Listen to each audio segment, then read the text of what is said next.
welcome Oleg and welcome everyone for this webinar, interesting webinar today. So all of you, thank you so much for making this evening for the particular webinar, and join me in welcoming today's speaker. He's Dr. Oleg Konovalov from Russia. So Oleg has been named as the Da Vinci of Visionary Leadership. Okay. Yeah, wonderful nomenclature to you, Oleg. And Oleg helps companies to create and execute their vision, diagnose and treat organizational diseases, maintain a strong productive corporate culture, and achieve business performance. What Oleg strongly believes is that most of his clients' problems can be solved by shifting pattern paradigms and applying tailor-made solutions. He's on Think of 50 radar. He's been recognized as #1 global thought leader on culture by Thinker 360 and is #1 global leading coach, Marshall Goldsmith Thinker 50. Oleg has authored several books to his credit, and to name a few, I was just talking about is Leaderology, a very unusual name, I believe, uh, Corporate Superpower, Organizational Anatomy, and Hidden Russia. His latest book is The Vision Code. You can see the picture behind, and he brings us the essence of the same to us today evening. So welcome, Oleg, and thank you so much for doing this for us. With this, I completely hand over to you, and it's your platform. Thank you. Thank you very much. And hi to all. Thank you very much for inviting me. And thank you very much for conducting this performance. Cool. Let's make this symphony beautiful. But, actually, what I want to talk about, not about my work or anything like that, that's cool. But I want to talk about you and your success. And I have a question. What do you want, or who you want to be, or what do you want to achieve? And in your view, what does it mean to be a great leader or a great coach? Any ideas? Can you put it in the chat box and have a quick response? Let's start from defining how to be greater. I have a group of people who are trained, and I have a simple principle for the group. We are here to reveal the greatness of each other. That's the same we talk here. How to make you brilliant. Phenomenally brilliant. What's your ideas? What's your thoughts, please? Please feel free to comment in the chat box. Yeah. Achieving a fine balance between listening and assertion. Impact people to live a better version of themselves every day. I love this. I love this because I have a simple approach. I could coach people on something where I would coach myself. If I'm not interested in coaching myself on this particular topic, why I would coach people? If I wouldn't prepared to lead myself or be a leader for myself, how I could lead others? I spent many years in the fishing industry. It's a very tough industry. To be a leader there, you must be really a character, not a soft girl, that's for sure. You must be really tough and clearly showing people where you would go. And that is very important. Thank you. So there are lots of coming, whereas they want people to be happy. So they want to help people becoming happy. They want to help others in developing full potential. They want making people smile. Yeah. So that's Brilliant. the best session every time. Get client passionate about the vision or dream and then work towards achieving it. When I help others, I help myself to be of best service to the client. Excellent. You see, I love this because think, when we talk happiness, we're satisfied with our personal life and we're satisfied with what we do in business. And we could show to the next generation how to be happy. But, there are millions of unhappy families. There are millions of stupid businesses which shouldn't be established from the day one. They're just, I don't know, like insects. And a difference between being meaningless and meaningful is vision. This is where you stand on. That's your vision defines where you're going to be. And it's not about only you being a visionary, it's about helping others to become visionaries. You know, people would appreciate something that they're really aware of. If they, for instance, if somebody not very keen on the ballet dancing, okay, how they would appreciate the mastery of it. No, you must understand it. And think, for instance, in terms of helping others to become visionaries, Google, Sergey Brin, he is not an execution anymore, right? But his team still goes strong, and Google still goes strong because he made others visionaries. And also, initially, you see, it was 18 other search engines when the Google was established. And where they are, we don't know, but Google is still with us. It's still very strong, because it was built on vision. In your personal life, if you don't see others in that positive future that you create together, your beloved one, would it be a happy family? No, it would be just a social exchange. You do my cooking, I bring salary, okay. We're just living together. We hate each other at the end, No, we're not. No. It's not about crime. It's just like quietly hating. No.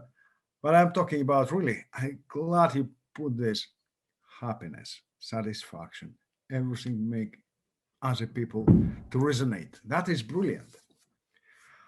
And what happens these days, I did a quite in-depth research on vision. Actually, I've been studying this topic for more than 20 years. And I found that less than 0.1% of modern leaders have vision. There is a big trouble with modern leadership. And so as a response in coaching, because we don't know where we lead people.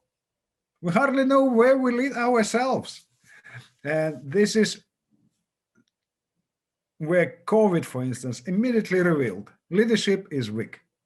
We don't know how to handle. We're just very good at running around and saying, oh yeah, I'm a problem solver. We're all kings of a problem solving.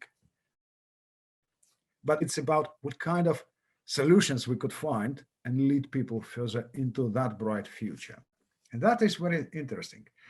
And one of the great challenges, which is, I have realized, it's with leaders, with coaches, is I call it a mind lag. For instance, we have a time lag or jet lag when we're flying between continents, right? But we know that it will be recovered in a matter of days. But mind lag is we are aiming for a good future, but all our thoughts are in the past, a little bit in the present. And so it makes it difficult because the future can't understand us, what we're talking about. We talk to the future expecting it to be positive, but we talk in a negative language of the past. Very, very different story. So can you be happy if you talk in a grumpy language? No, it wouldn't happen. You must be positive. You must be confident. You must be strong. Otherwise, it's just an illusion. Life is meaningless. When we're brought to this on this planet, it's fairly meaningless, and it's our obligation to make it meaningful. And life is not a place we live, it's a path we take.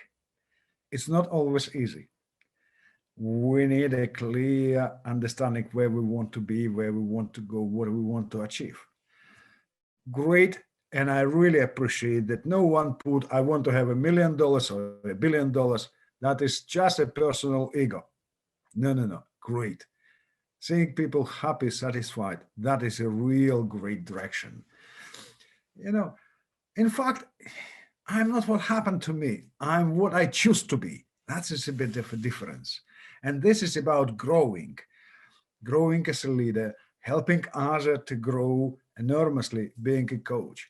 That is very, very much depends on having a vision and knowing how to work with it. In fact, the greatness of your success in life and in business directly depends on the greatness of your vision. So it's not about lucky, it's about what do you really create.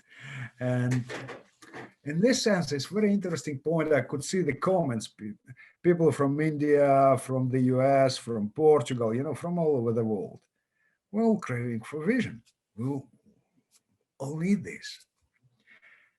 And what I will tell you, vision doesn't have gender, age, nationality, race. No, it's for all. That is very interesting. Of course, you need to be a bit mature person to understand the value of it.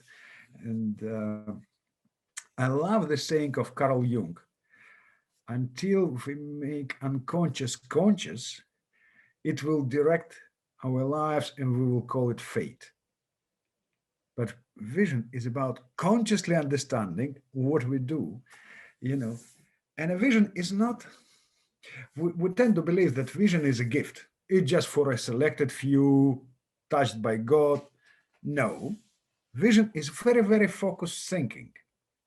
It's very interesting because you're thinking beyond yourself.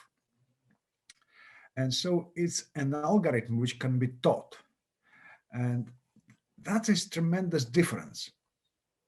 But what vision is? Vision is an aspiration for the future that we strive to make a reality today. In fact, it's like putting your signature on the future, being here now. At the same time, it's not a mission. I would try to set a ground in a simple way. What's the difference between vision, mission statement, and a goal? I have a great goal to lose another couple of kilos of weight within like a month. Okay, it's achieved, and what else? That's my goal. It's dead end, right? Who cares about this? Mission statement, it's a, I would call it side effect or our impact on society on a way to achieving our vision. Vision is a multidimensional space in the future where we invite people to be and create it and to contribute it. So that is the shape of life. And actually, vision defines our evolution in the way how we think we would live. And the next generation, we would live based on what we have prepared for them. That is very interesting because that is the greatest legacy you could leave to the next generation, to your kids, to your grandkids, and so on. It's multidimensional space where people really, really keen to be. And this is a very important thing comes out. You must roll the red carpet for people being here and now. You're rolling them. You're putting them on this red carpet because they are going into somewhere brilliant. I had, questions all the time. Oh, we want to create $1 billion company. I said, okay, what's in this for people? You will get $1 billion, but what's in this for people? So that simple question stands behind that aha moment, how vision comes. And so this is what we will talk about, how vision comes, how to create it. Ash, would you allow me to share a screen, please? I want to show some model, just like for us to understand this in the best way. Can't hear you. You can share your screen now. Okay. This is a model I'm using when I'm working with vision. It's called caviar. Forgive my fishing kinds, but it's still delicious because it stands on clarity of creation, ability to handle vision, viability, because vision is very rational and pragmatic and functional, about influence, also how to communicate it. It's about acting to make it a reality, because it otherwise would remain a dream, and revitalizing. And we will talk through this model and how to construct this in a minute. I'm just like showing you visual of it. I don't like visuals much, but I must do it. You know, we could take a screenshot, whatever, if it's easier. Okay. So how vision comes. This is a fascinating moment. People, oh, I'm walking down the street and something strikes me. No, it takes a time. It takes a good thinking. Vision comes when your conscious awareness of a problem you want to solve for the benefit of others reaches its peak. You know, it's not something given for nothing. It's a hard thinking. It's a process. If you're a leader, you're thinking what kind of problem you want to solve for your people. If you're a coach, you're helping your clients to become the best version of them, and so how you could help them. That is very interesting because, in fact, Faizi Farahi, he is one of the inventors. He was leading a group of 5 people. They invented this modern SaaS, software as a service. It took him 15 years to create it into the latest version. So Salesforce and all big guys are using it now. But in fact, they created that super powerful system, which cost about $400 billion annually, without writing a single code. They created a system without writing any code. That was a brilliance, simple and effective, and that is for benefit of others. Their aim was to reduce a cost and efficiency by 10 times. They made it more efficient by about 1,000 times. Therefore, it's accessible to all now. And so it takes a time. So there are a number of such examples. So how it is possible? Yes, if you start thinking in this way, but what do you need to consider that when you're creating a vision, it must be well supported by learning. You learn not just from the books. Books are great, but you learn from people. People know everything. Just listen to them. And therefore, listening is very, very important. In fact, modern leaders don't talk to people. They're busy at meetings. They just can't hear what others, what pain points, what could be done better, what people needs. It's about diminished ego, because ego kills vision instantly. You don't see others in it. You see only yourself, you're ambitious, and this is something that could grow. Well, humans will have ego, that's okay, but it's a matter to what extent we control this ego. It's about having a good grasp of environment. What's going on around you? What can be changed? What can be improved? And be grounded. It's about broad outlook. We have a big difficulty that we received from the previous generations. We are taught to be smart. You know, we are all good at talking different topics, different subjects. We are all smart. When we talk about vision, it's about being wise. Because being wise, it's about being able to connect seemingly unconnectable dots. And therefore, you need a huge breadth of knowledge and great outlook, not just be an expert in one field. This is great, but you must connect nature, life, education, experience, everything together. And something that you learn yourself, something that you learn from others, and something you could reflect and put it in the best way. And of course, it's about, we're humans. We have this gut feeling. Why it's been given to us if we are not exploiting it? It's very interesting moment. We must exploit our intuition in full when we talk about vision, because we don't have all the answers. But our intuition could lead us and say, try this, try this. It can be risky, but I will try. It could make a difference. How do we choose, or how do we usually meet our beloved partners? Do we have a characteristics of them? No, we're using our intuition. I feel that I could trust this person. I sense it. That's very different. This is where we need to be, and something to explore. So vision comes when your conscious awareness of a problem you want to solve for the benefit of others reaches its peak. And it must be supported by listening, learning, broad outlook, diminished ego, being grounded to the environment, and use your intuition, use your human senses, So then we are moving to the next phase, which I called ability.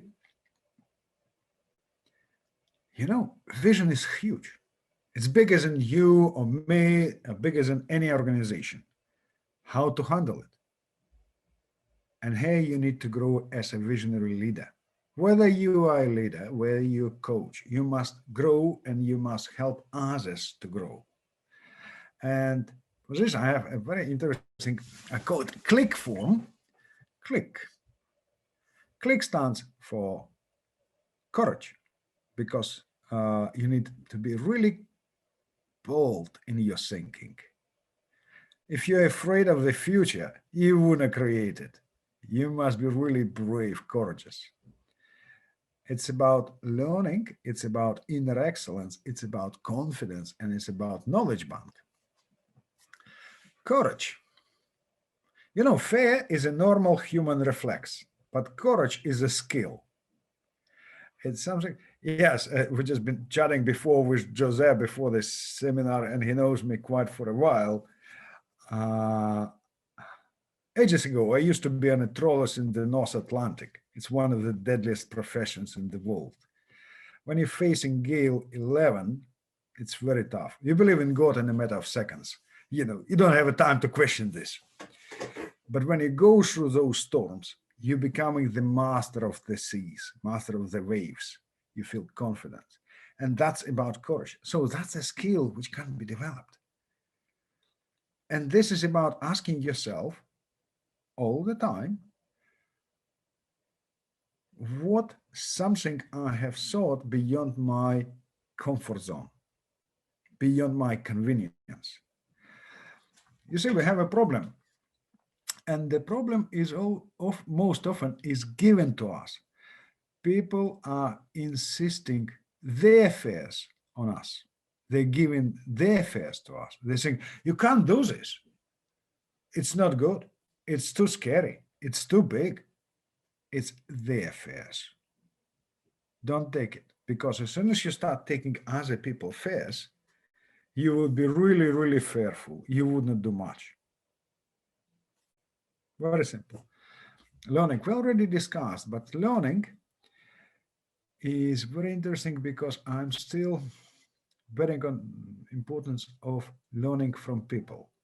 It's becoming more professional. Think, professionalism. I could be a professional if I have a chance to learn from others. If I'm not learn from others, I can't be a professional. I can't be better. I'm learning every time from somebody who is better than me in something.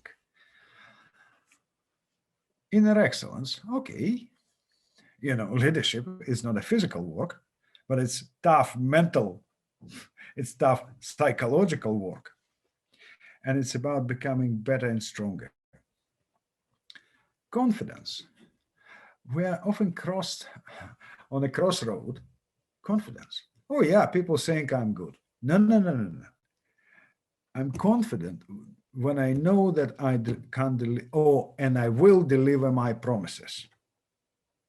If I know that I deliver my promises on something, I'm confident in this. Could I be confident in everything? No. I'm not a skydiver. No, not for me. And I will say, no, And I'm confident that no.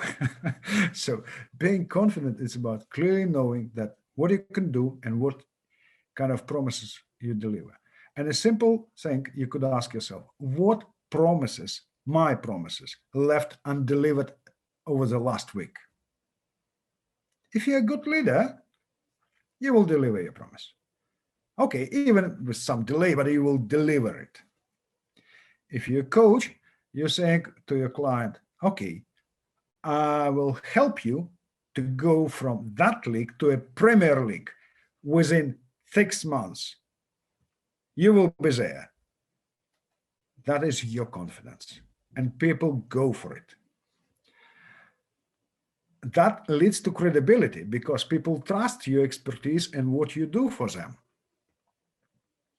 And of course, it's about K in click, it's about knowledge bank because you can't create anything huge on your own. You must get other people involved. But what often happens in today corporations, we're employing new people, assumingly that this person would cover the gap in knowledge or expertise in the team, it would cover that gap. Instead of thinking, can we learn more ourselves and cover this gap? This is about how to get everyone to contribute to that knowledge bank and be really active, bringing something valuable on a table every day. So you must engage people around you. And so be a contributor to it as well. You are this bank CEO, so you must put a lot into it. So it's about growing or growing your ability to lead vision. The next thing is viability. Vision is very pragmatic. It's very functional. It's something you could have. I recently wrote an article for Global Banking and Finance Review using that model just to show them how different could be investment in any company, any project, if we look from the point of view of vision, because product is always a short life stuff. But vision is something huge, long lasting to the next life. And therefore, you could check your vision using what are called vision viability test, VVT. It stands on stimulus, because stimulus is what kind of value people will get. So it's about acting for people, acting with people, and for their needs. What value people will gain for themselves. And that causes immediate response, because stimulus without response is just an empty sound. They respond as quickly as they see the value for themselves. And so they will enjoy being involved in creating of that vision. It's about scale. I'm in regular conversation with Gary Reach. He's a CEO of WD-40, this famous company, and I love his response. My vision doesn't have a period at the end. And I say, okay, Gary, hold on. You have a mono product, in fact, and your company is evaluated at $2.7 billion with a single product, as such. And I said, you see, we're in 176 countries. It's not about us pushing the doors in different countries, but it's about how our product could add value in different scenarios to people. They created a book where this single WD-40 spray could be used in 2,000 different scenarios. And the last one, I was shocked because I'm the guy from the north. If you're shoveling snow with a metal, shovel, the snow tends to stick it. Spray it with WD-40. Dear me, guys, leave me alone.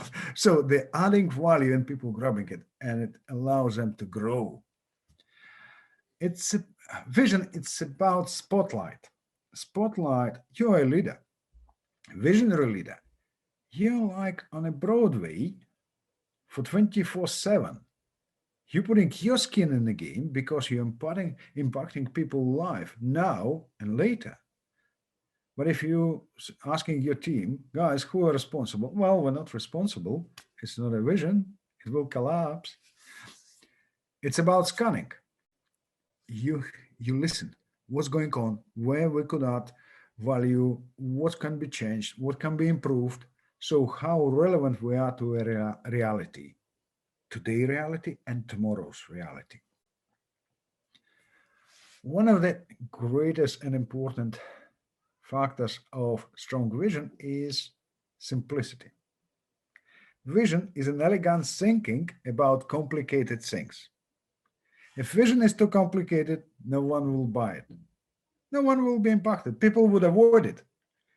Don't make life complicated for it. Make it simple. And of course, it's about excitement and passion. I'm lucky person. I could call being, for instance, in Moscow and Birmingham, I could call California, or I could call Malaysia, I could call India, I could call any country. If in the middle of the night, I'm getting some strange thoughts because of my vision, because my passion pushes me out of the bed. And everyone, in this sense, must be made a passion multiplier. We are multipliers of passion for each other. That's quite important. Then the vision becomes really, really strong. Another thing is quite important is the next part is I, influence. You know, how I could make vision really impactful and grow big. I need to communicate it. And then I was thinking, okay, what does it mean communicating vision? And why we're using another term is sharing vision. What's the difference? We tend to communicate facts, but we share emotions and stories. Therefore, both need to be ingrained together to talk about vision, to communicate it, to spread it. And so it's about language of your vision. Think for a moment, why every dictionary is growing every year?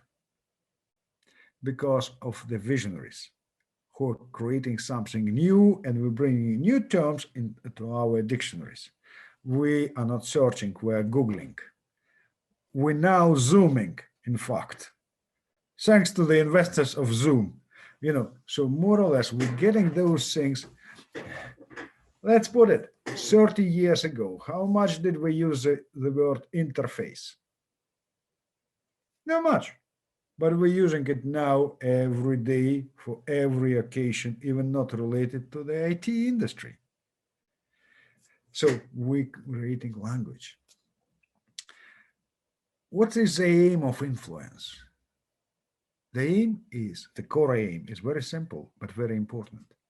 I must make others co-owners of vision. What does it mean being co-owners? People must clearly understand that they will benefit of the result of that vision.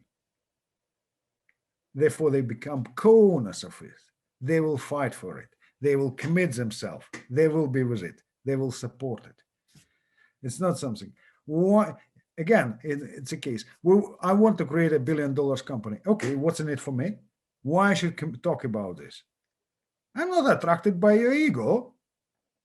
I'm not getting a chunk of that billion for myself. No joy. Nothing for me. I don't want to be in that story. I want to be in the great story of creating something enormous. That is fascinating difference.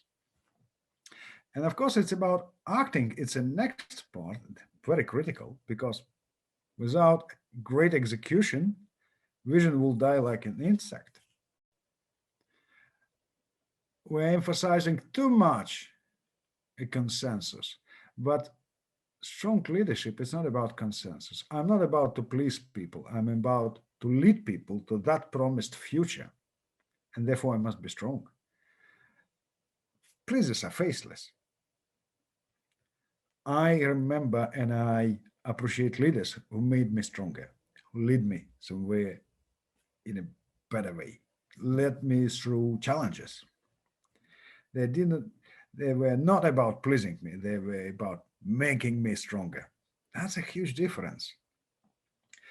But strongly on a strong culture. I'll put it in a simple term. What does it mean, strong culture? It's a productive interaction of people wrapped into a shared vision.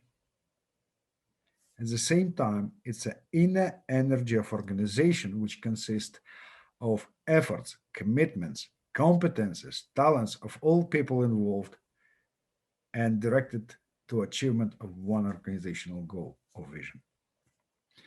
It's about focus and will of all people being really focused on achieving a goal. It's not about, oh, we will do this, we will do that. No, no, no, no. You must be focused.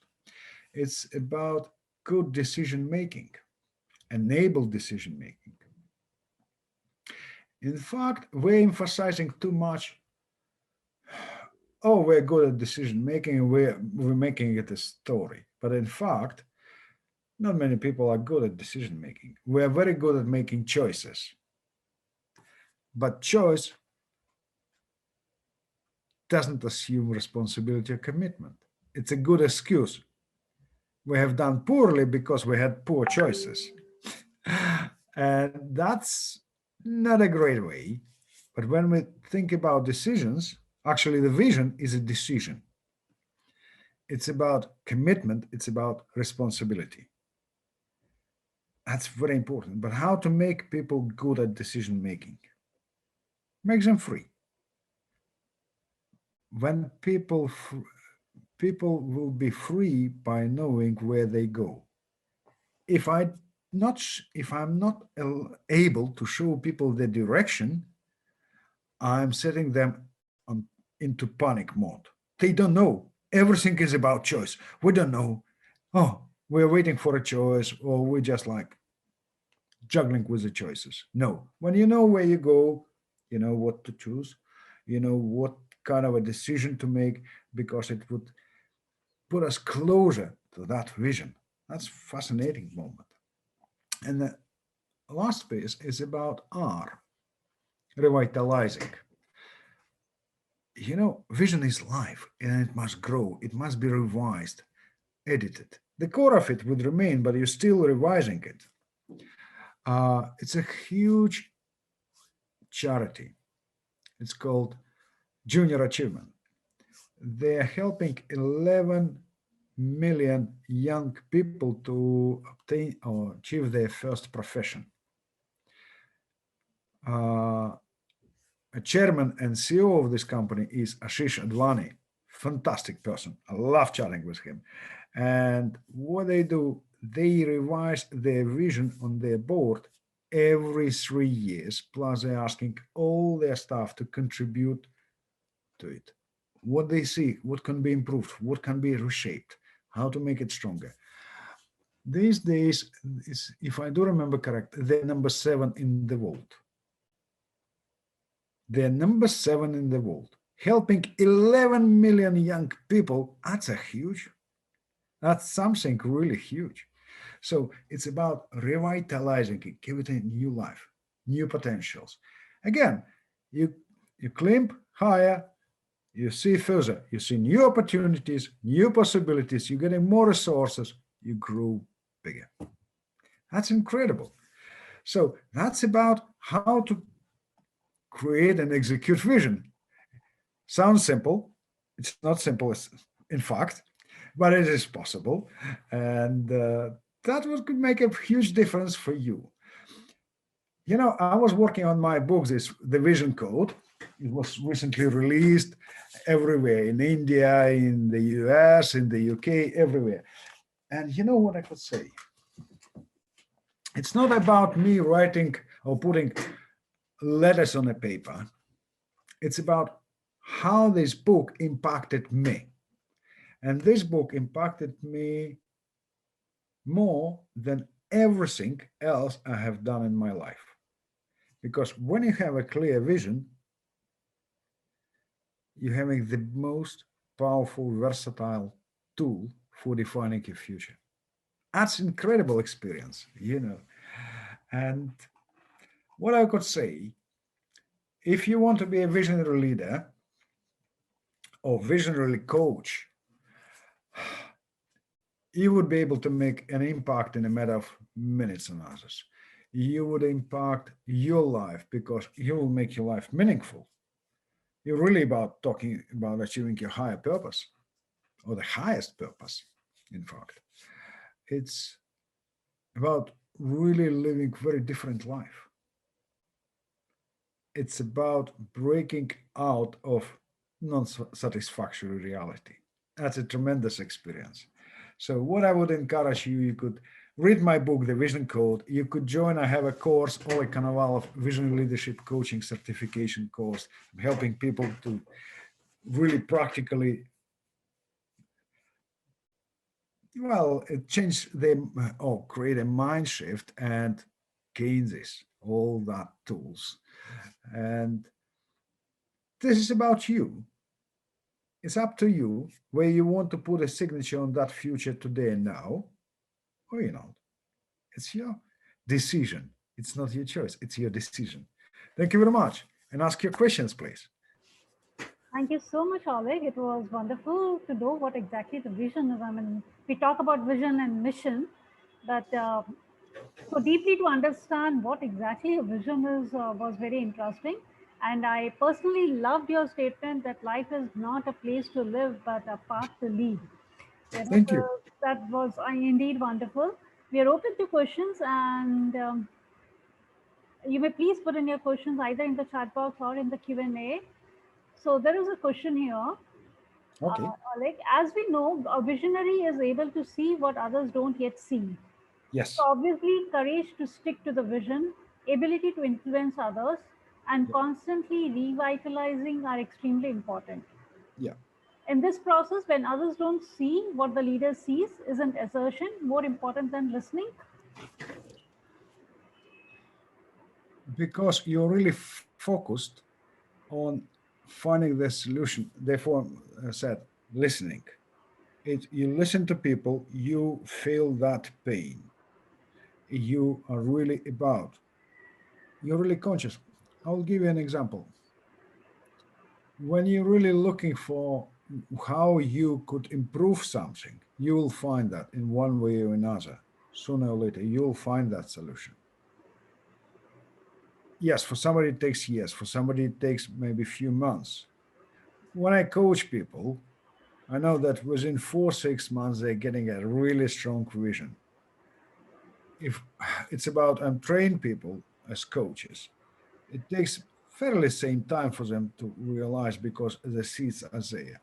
But it's about being focused on a particular problem or finding a solution to a number of problems.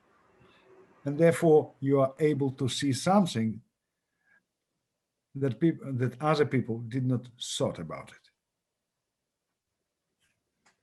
Mhm. That's the difference. It's not about I see something that people don't see because even without thinking about of it, I know the answer. No. Okay, thank you so much, Oleg, for that. The another question is, please share your opinion about how vision and purpose are related and contributing to each other. Uh, may I ask you to repeat the question because I lost you a bit. How vision and purpose are related and they contribute to each other. How do they do that? Okay. Vision is a greater space, and purpose is more like direct line. They're all complementing each other because it's all in the same line. I would achieve my highest purpose, right? If I know that I would create my vision and would live by it. That so I would put myself into that space, and in one way or another, I would realize what I've been brought to this planet for. Mhm. All right, thank you. Another question is, how do values connect with the vision? Values. First of all, we have a difficulty understanding what value is as a term. Value is how we see relationships with others, and this is a verb of action. Mhm. For instance, in personal life, we care about each other. this is a value because I want to see these relationships with my wife in the same way, in both ways. And this is a verb of action because it's not just an announcement. We care, but we do nothing. It's about acting for each other. Therefore, it defines how people would act within that space to make each other better. Thank you. Any other questions anybody has? There is a question, values. What's your value? My value is to explore new territories, new areas for the benefit of others. Good. That's a very cool value. Yeah. All right. So values guide our interactions. It's a comment. Values guide our interactions, build desired culture. Yeah, they define how we interact, how we work together. What if you define a vision and then some years later you discover that it was not your true vision? That's fine. This is fine because if somebody got it, fairly quickly, somebody realizing that with the time, that means they already been on the right path in searching for the greater vision. Of course, it will grow. And looking from a standpoint of a greater vision, you could say, oh, the previous one was smaller. But okay, you wouldn't reach that greater one without going through that smaller one. That's fine. Can the newer vision be completely different than the previous one? Say again? Can the newer vision be completely different from the previous one? No, because no. If I'm not good in aeronautics, all of a sudden I'm becoming good. No, I still would be my field, but it would be reshaped strongly. Okay. And can I have more than one vision? Multiple vision, yes. If you are leader of a large corporation, for instance, and you're doing a few different things. My role, I'm helping leaders and coaches to create their visions. Therefore, I must leave their visions when I'm helping them to create a vision. So I must have multiple, but it's still my core vision is still there. But I must have multiple visions to help others to create their visions. For instance, I discussed this topic with Martin Lindstrom. He is #1 in the world in terms of branding. He's helping Coca-Cola, the government of Singapore, the government of Georgia, Saudi Arabia. He's a brilliant guy, to help his clients to create their brands and, create something really important. He must be good at creating multiple visions. Those with the visions for the clients, not for himself. No, because you can't serve two masters. Yeah. What I'm always saying, I don't need to have a mistress. I want my wife to be happy. I don't want two women to be unhappy. That's quite important. If for yourself, keep it for yourself. Thank you so much for that, Oleg. And another question is how to spot a visionary leader in our day-to-day life? When you have a vision, you would realize that your lifestyle is changed completely. You're really focused. And, very important, people think about time management. When you talk about vision, you talk about energy management. This is very different understanding. And therefore, you feel you live very, very differently. Avesh, I don't understand your question. Which company are you asking? I'm going to allow you to talk to ask what your question is. Can you repeat again, please? Because yeah, so there is a Yep. Can you hear me? Yeah, one sec, Avesh. Oleg, there's a participant, he has a question, and because I could not interpret, he's asking it himself. Okay, so 2 points. In fact, first, I love that last statement that you made, Oleg, in terms of is that when you have a vision and a clear one, then it is more about energy management than time management. So fantastic point. My question was, which was the name of the company that you talked about? Junior what? Junior Achievements. Junior Achievements. Okay. Just wanted to know the name. I would just like to kind of, look for them, saying, is that what exactly do they do and how do they do it? Yeah, it's in India, it's in the US, it's in many African countries, they're in a lot of countries. Okay. Ashish Advani is head of the company. Okay. And I missed out on the name that you said. Who's the gentleman you said is that he is creating great vision for different companies? What was the name of the person? Martin Lindström. Martin Lindstrom. Yeah. Okay. All right. Thank you. Thanks. Yeah. Welcome. Thanks, Thank you. Avesh. Okay. Thanks, Ashwarya. You're welcome, Avesh. Another question is, in today's corporate world, is having a powerful vision the only way for companies to survive and thrive? I would tell you the truth. Not many companies, large companies, in fact, having really powerful or strong and compelling visions. They have great statements, nice statements. I had a great conversation recently to the leaders of one of the largest IT companies in the world, which actually was created to that level because of the vision of the owners or founders of it, which passed away already. And therefore, there is no vision now, and they're losing their position. They lost it. They were living too long in a comfortable zone. Mm-hmm. When we're in a comfort zone, we're not thinking about vision. We're sucked by that comfort. If you got into some level of achievement, and if you want your vision to grow, leave that comfort zone as quickly as possible. Keep it growing. But if you say, oh, no, we achieved something, we are really good, we would relax, that's it. Next day, you will go down. And this is what happens with all these large companies. Nice statements. Cool. No effect.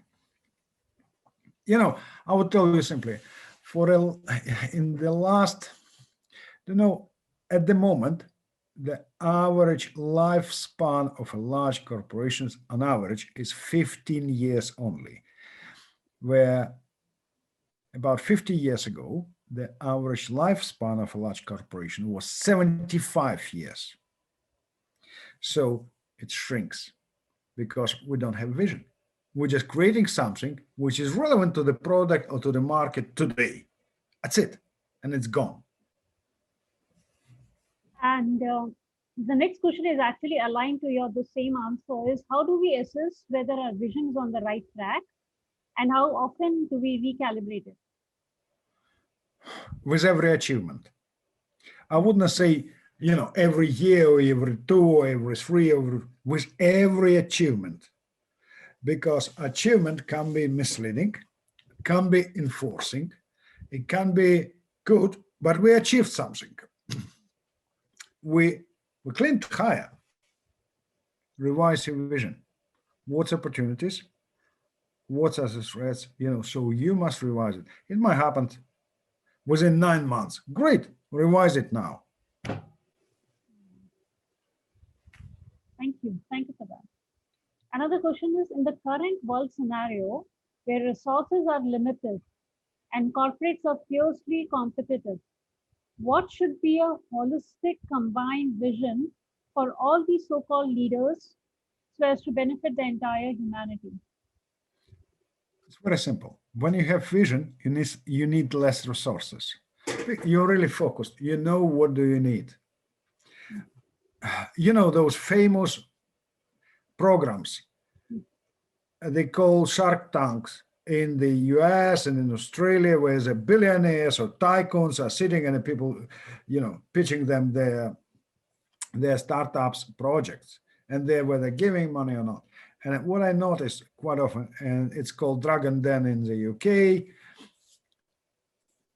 quite mature people asking for investment, right? We're giving away like 10% of the company for $100,000 or pounds, doesn't matter. And the next question is, okay, how you would spend this money? And here comes a problem. People without vision, people don't understand why they need such and such resources. So they're trying to fight for irrelevant resources. It causes more competition. But if I know that I need this, I will get it. Because I don't need anything excessive to create a vision. So it's more of artificial competence. Competition, sorry, not competence, competition. My apologies. Was created by us not understanding where we go. It's like, okay, I will travel tomorrow, but I don't know where, south or north, or east or west. Therefore, my suitcase is full of different things, shorts and warm jumpers. It's heavy, it's bulky, I don't know how to handle it, I'm in trouble. So thank you so much, Oleg. There are a couple of more questions, but I'm cognizant of the time. And so people who have questions and really want them to be answered by Oleg can please write to me and I will flash it off to Oleg and get the answers for you. I have put the link for submitting your CCUs in the comment box. Kindly copy the link and submit the form so that you can earn your CCUs. And so I take this opportunity, Oleg, to thank you so much for giving us an insight about what vision is and how do you create a vision and how important the vision is, how dynamic it can be. So thank you so much for doing this for us. And thank you all for coming for the webinar. Also, thanks to all our viewers on Facebook there who are watching us live. Thank you all very much. Thank you very much. Thank you. I'm posting once again the link. Kindly copy and submit the form for the CCUs that you will receive by the end of November 2021. All right. So thank you so much and have a great evening. Thank you. Thank you very much.